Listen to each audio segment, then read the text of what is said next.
Malwa institute of medicine Indore स्वागत करते हैं पैरामेडिक्स के प्रतिभावान छात्रों का।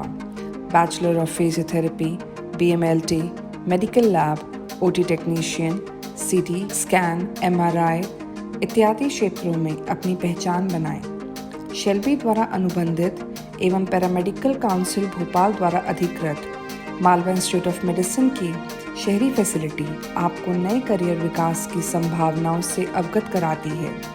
आओ बनाएं अपनी अलग पहचान। पैरामेडिक्स के फील्ड में शेल्बी के साथ मालवा आपके करियर विकास में पहला कदम बढ़ाने के लिए प्रेरित करता है।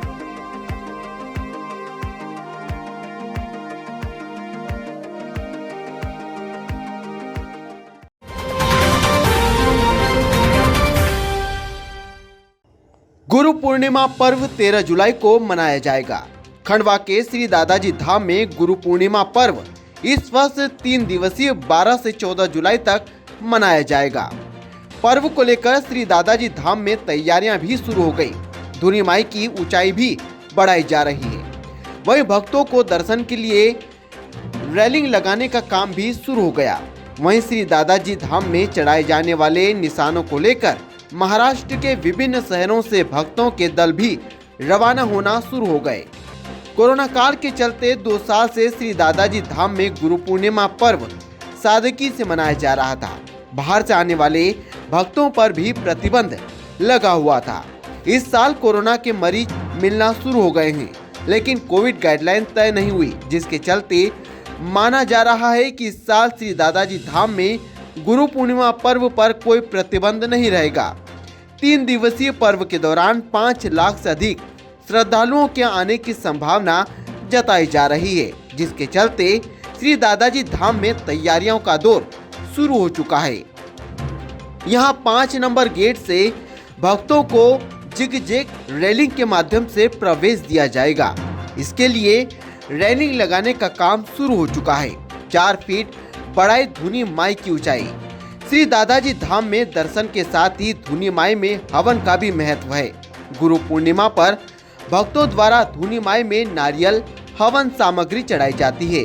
इस दौरान धुनी माई का तापमान 50 डिग्री से भी अधिक हो जाता है। धुनी माई के ताप से भक्तों को बचाने के लिए मंदिर ट्रस्ट द्वारा धुनी माई की ऊंचाई बढ़ाई जा रही है। ईंट और गोबर मिट्टी से 4 फीट ऊंची और 1.5 फीट मोटी दीवार धुनी माई के चारों ओर बनाई गई। फर्श को ठंडा रखने के लिए यहां पूर्व से ही एयर ब्रिक्स टाइल्स भी लगी हुई है। दादाजी धाम पहुंचा बैतूल का पहला निशान। जी हां, श्री दादाजी धाम में बड़े दादाजी महाराज और छोटे दादाजी महाराज को निशान चढ़ाने की भी परंपरा है। गुरु पूर्णिमा पर 1 लाख से ज्यादा निशान दादाजी को अर्पित किए जाते हैं। पूर्व को लेकर महाराष्ट्र के भक्तों का आगमन भी शुरू हो गया है। रविवार रात को बैतूल जिले से भक्त निशान लेकर पहुंचे। बैतूल के भक्तों द्वारा 6 जुलाई को निशान अर्पित किए जाएंगे। वहीं बैतूल बाजार, पांडुना, अमरावती सहित महाराष्ट्र के अन्य जिलों से भी भक्त निशान लेकर निकल पड़े हैं।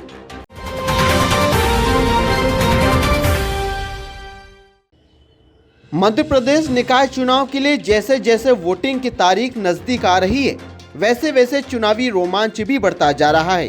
पिछले कई चुनाव की तरह इस बार भी भाजपा और कांग्रेस के बीच जोरदार टक्कर है। 2 बड़े दलों के मुकाबलों के बीच 2 अन्य दल भी मध्य प्रदेश में घुसपैठ की फिराक में है।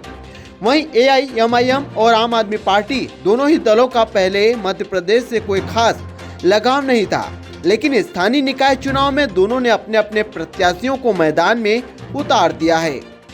वहीं AIMIM के प्रमुख असुद्दीन ओवैसी भी MP के कई दौरे कर चुके हैं। अपने दौरे के दौरान उन्होंने कहा कि सत्ता के लिए नहीं, बल्कि मुसलमानों की लीडरशिप मजबूत हो, इसके लिए आए हैं। उन्होंने कहा था कि भोपाल, इंदौर, जबलपुर, खंडवा, खरगोन, बुरहानपुर और रतलाम में उनकी पार्टी स्थानीय चुनाव लड़ रही है। इसमें से सिर्फ 2 जगह पार्टी ने मेयर पद के प्रत्याशी उतारे और पार्षद प्रत्याशी भी उन क्षेत्रों में खड़े किए हैं जहां मुसलमान वोटरों की संख्या ज्यादा है।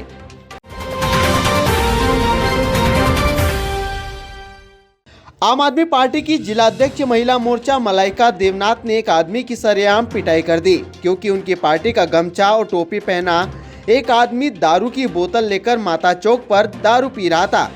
शराब पीने की वजह से महिला जिला अध्यक्ष बौखला गई और उन्होंने व्यक्ति की सरेआम पिटाई कर दी।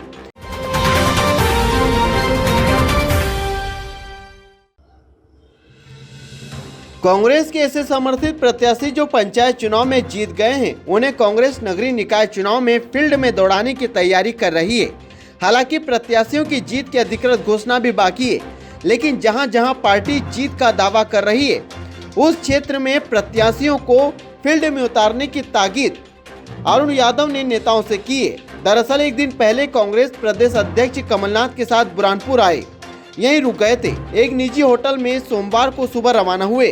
बुरहानपुर से रवाना होने से पहले अरुण यादव ने नेताओं से फोन पर कहा कि जो जीत गए हैं उनको बुलाओ और लेकर आओ, उन्हें घुमाना पड़ेगा, दौड़ाना पड़ेगा। इस दौरान उन्होंने मीडिया से कहा कि बुरहानपुर शहर को एक नई दिशा देना चाहते हैं। पिछले 20 सालों से लगातार यहाँ भाजपा के परिषद मेयर रहे हैं। ये शहर आज भी विकास की राह देख रहा है। बुरहानपुर शहर को नया आयाम देने का प्रयास कांग्रेस पार्टी करेगी। पिछले 20 सालों से लगातार यहाँ पर भारतीय जनता पार्टी की परिषद और मेयर यहाँ पर रहे हैं। ये शहर आज भी विकास की राह देख रहा है। आप सबका आशीर्वाद और सहयोग रहा तो निश्चित तौर पर इस बुरहानपुर शहर को एक नया आयाम देने का प्रयास कांग्रेस पार्टी करती है। सिंगाजी ताप परियोजना में 2 दिन तेंदुए की गतिविधियां देखने के बाद 2 दिनों से सतत निगरानी रखी जा रही है, लेकिन 0 पॉइंट केबिन के पास कुछ गतिविधियां नहीं हो रही है। वहीं राखल बांध के पास लगे जंगलों में अब तेंदुए की उम्मीद जगने लगी है। शनिवार की रात को हनुमंतिया रोड पर स्थित बोरलाई गांव के किसान को रात में तेंदुआ जैसा जानवर दिखा और बैटरी का टार्च मारने के बाद वह छलांग लगाकर राखल बांध के जंगलों में घुस गया। वहीं सुबह यह खबर गांव में फैली तो ग्रामीण निशानों की जांच करने पहुंचे तो खेतों में निशान देखे। जब से तेंदुआ परियोजना में आने की खबर फैली, तब से परियोजना से लगे 8 से 10 गांव के ग्रामीण रात भर सो नहीं पाए। वहीं राखल बांध के पास घने जंगलों में जो जानवरों को चराने के लिए ग्रामीण लेकर जाते थे, वहां अब बंद कर दिया है। वहीं राखल बांध के पास लगे खेतों में भी मजदूरों को अकेला नहीं छोड़ा जा रहा है, एक साथ मिलकर काम कराया जा रहा है। 4 दिन पहले बोरलाई में एक किसान के बैल के कान काटने की घटना सामने आई थी, जिसको तेंदुए से जोड़कर देखा जा रहा है। आज ये जानकारी मिली हमको सुबह कि महेश भाई ने बताया कि रात को कोई जानवर था, शेर जैसा दिखा, तेंदुआ जैसा, और इस कारण जो हमारे गांव के मवेशी वाले, बकरी मवेशी वाले जाते थे नर्सरी टाइप, वो आज उधर नहीं गए, सब आज डूब क्षेत्र की तरफ चले गए दहशत के कारण। मैं ग्राम भोल्ला से बोल रहा हूँ, महेश देवले, और ये राखड़ बांध के पास ही मतलब अपना खेत है और मकान भी वही है। तो रात को मतलब कल 5 बजे जानकारी मिल गई थी उसकी तेंदुआ की। हाँ, जो भी हो, शेर हो, चीता हो, कुछ भी, उसकी खबर मिल गई थी। तो मतलब रात को मतलब हम जगते रहे, तो मतलब हमने उसको 11:30 बजे के लगभग में मैंने देखा उसको। तो अच्छा मजे का है जानवर, और उसने रोड पर से छलांग भी लगाई और मैंने उसको देखा। अच्छा टार्च वार अच्छा देखा, करीब से देखा, पर मेरे को देख के मतलब खड़ भी गया और उसके बाद में भाग लिया वो। क्या Malwa institute of medicine Indore स्वागत करते हैं पैरामेडिक्स के प्रतिभावान छात्रों का। Bachelor of physiotherapy, BMLT, medical lab, OT technician, CT scan, MRI इत्यादि क्षेत्रों में अपनी पहचान बनाएं। शेल्बी द्वारा अनुबंधित एवं पैरामेडिकल काउंसिल भोपाल द्वारा अधिकृत मालवा इंस्टीट्यूट ऑफ मेडिसिन की शहरी फैसिलिटी आपको नए करियर विकास की संभावनाओं से अवगत कराती है। आओ बनाएं अपनी अलग पहचान। पैरामेडिक्स के फील्ड में शेल्बी के साथ मालवा आपके करियर विकास में पहला कदम बढ़ाने के लिए प्रेरित करता है।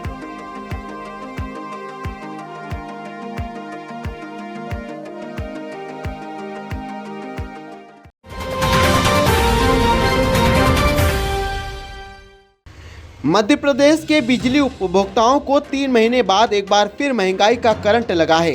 बिजली वितरण कंपनियों की डिमांड पर मध्य प्रदेश विद्युत नियामक आयोग ने FCA यानी फ्यूल कॉस्ट एडजस्टमेंट में 10 पैसे की बढ़ोतरी कर दी, जिसके बाद अब उपभोक्ताओं को प्रति यूनिट 6 पैसे की बजाय 16 पैसे FCA देना होगा। यदि आप महीने में 200 बिजली यूनिट जलाते हैं तो जून की अपेक्षा जुलाई के बिल में 22 रुपए अधिक देने पड़ेंगे। ये दर 1 जुलाई से 30 सितंबर तक के लिए है।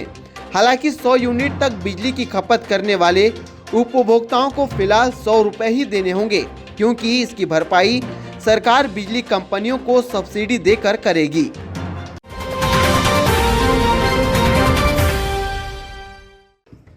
राजधानी भोपाल में सोमवार सुबह से ही तेज बारिश हो रही है। बता दें कि यहां पर बाढ़ जैसे हालात बन गए, सड़कें जलमग्न हो गई तो घर दुकानों में 2 फीट तक पानी भर गया। इससे लाखों लोगों को नुकसान हुआ है। कई इलाकों में तो 2 व्हीलर और 4 व्हीलर गाड़ियां तक पानी में फंस गई। ऐसे में लोगों ने नगर निगम पर तंज भी कसा। उनकी मांग है कि सरकार शहर की सड़कों पर नाव चलाए।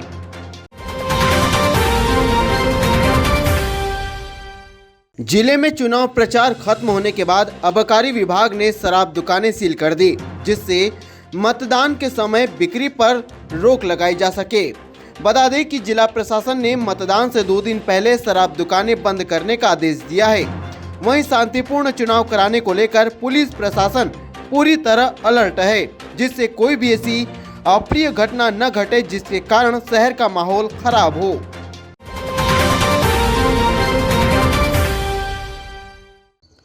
इंदौर इच्छापुर हाईवे स्थित डोलार फाटे पर रात के अंधेरे में अज्ञात कारण के चलते एक तेज रफ्तार ट्रक असंतुलित होकर एक मकान में जा घुसा।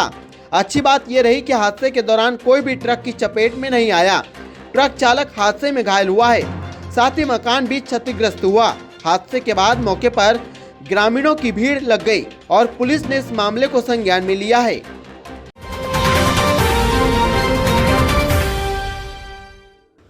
हरसुद जनपद की ग्राम पंचायत कोड़िया खेड़ा में पहले चरण के दौरान मतदान हुआ था। यहां पर सरपंच पद के प्रत्याशी बाबूलाल राठौर के द्वारा मतगणना के दौरान भेदभाव का आरोप लगाया गया। साथ ही मतगणना के दौरान मेरे एजेंट को गिनती करने वाले अंदर बैठने नहीं देते थे, जिसके कारण मुझे हार का सामना करना पड़ा और मेरे सामने जो उम्मीदवार जीता है उसके रिश्तेदार के द्वारा व्हाट्सएप चैट सामने आई, जिसमें मतगणना करने आए अधिकारियों को रुपए देने की बात की गई और इसको मेरे द्वारा आधार बनाकर निर्वाचन कार्यालय, सीएम हेल्पलाइन और सभी जगह पर शिकायत की गई। मेरी यही मांग है कि मतगणना को पुनः मेरे सामने गिनती की जाए। मुझे लगता है कि मेरे एजेंट को अंदर नहीं जाने देने के कारण गिनती के दौरान मेरे साथ पक्षपात किया गया। मैं ग्राम पंचायत कोड़िया खेड़ा का सरपंच हूँ। मुझे पहले भी सरपंच 12 साल से हो गए मेरे को। पहला हमारी पत्नी सरपंच थी, उसके बाद में मैं सरपंच रहा। और मेरा जो काउंटिंग हुई, जब मेरा एजेंट को बाहर कर दिए हैं, मैं अधिकारी को ये पूछना चाहता हूँ कि मेरा एजेंट को बाहर करने का कारण क्या है। और मैं सभी से आग्रह करता हूँ, निर्वाचन अधिकारी से, कलेक्टर महोदय से, कि मेरी काउंटिंग डबल करने की कृपा करें। क्यों, हमारे साथ में जो अन्याय हुआ है, मैंने कलेक्टर साहब को भी काफ़ी दे दिए हूँ, निर्वाचन अधिकारी को दे दिए काफ़ी, एडीएम साहब को दे दिया हूँ। मेरा प्रयास मैंने पूरा कर चुका हूँ। और मैं 42 नंबर बूथ की बात कर रहा हूँ, जो कि उस पर 1 घंटा में काउंटिंग हो गई थी। 43 नंबर बूथ पे गुप्ता सर, उसको 8 बजे से लेकर 11:15 बजे तक काउंटिंग में क्या गड़बड़ी आई थी, हम उनसे जवाब मांगना चाहते हैं। और सामने वाले पार्टी बोल रहे हैं, व्हाट्सएप डाल रहे हैं हमारा को, बोले हमारे गुप्ता सर से हमारा संपर्क थे, अधिकारी से सेटिंग थी हमारा। और बोले 14 साल सरपंच करने के बाद में भी हमारा कुछ बिगाड़ नहीं सका। मैं सभी से आग्रह करता हूँ, निर्वाचन अधिकारी से, क्यों हमारे साथ में जो अन्याय हुआ, अत्याचार हुआ है, उनका खुलासा करे और हमारी डबल काउंटिंग करने की कृपा करे। अगर हम दोषी पाए हैं, हम कभी गलत आरोप लगा रहे हैं, तो हम जेल जाने को तैयार हैं। हम जो भी सज़ा देंगे अधिकारी, हम सज़ा भुगतने को तैयार हैं। हमारा सभी से निवेदन है कि हमारे साथ जो अत्याचार हुआ है, इसका खुलासा करें। खंडवा शहर को एक नई सौगात, बालाजी डायग्नोस्टिक सेंटर। इंदौर की विश्वसनीय पैथलैब डॉक्टर अग्निहोत्री पैथलैब द्वारा संचालित, जिसमें ECG, x-ray, molecular lab, TMT, echo health checkup वो भी कम दरों पर उपलब्ध, साथ ही फ्री सैंपल कलेक्शन की सुविधा। बालाजी डायग्नोस्टिक सेंटर, इंदौर की विश्वसनीय पैथलैब डॉक्टर अग्निहोत्री पैथलैब द्वारा संचालित, महालक्ष्मी मंदिर के पास, लाल चौकी, खंडवा।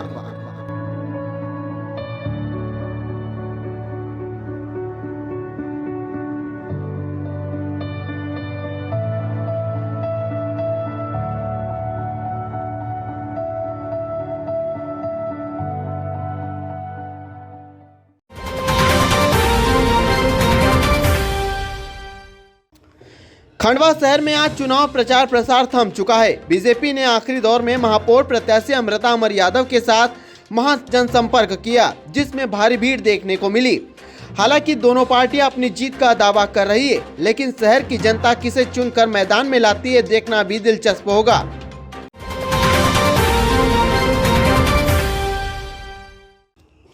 बोरगांव पुलिस को मुखबिर से सूचना मिली कि ग्राम खिराला में एक युवक धारदार छुरा लेकर घूम रहा है और लोगों को डरा रहा है। पुलिस खिराला पहुंची और देखा कि बस स्टैंड पर एक युवक छुरा लेकर घूम रहा है। पुलिस ने युवक को छुरे के साथ गिरफ्तार किया। पूछताछ में युवक ने अपना नाम राकेश पिता धन सिंह, उम्र 35 वर्ष, निवासी बड़ौदा आहिर बताया। चौकी प्रभारी रमेश गवले ने बताया कि युवक के खिलाफ 25 आर्म एक्ट के तहत प्रकरण पंजीबद्ध किया गया है।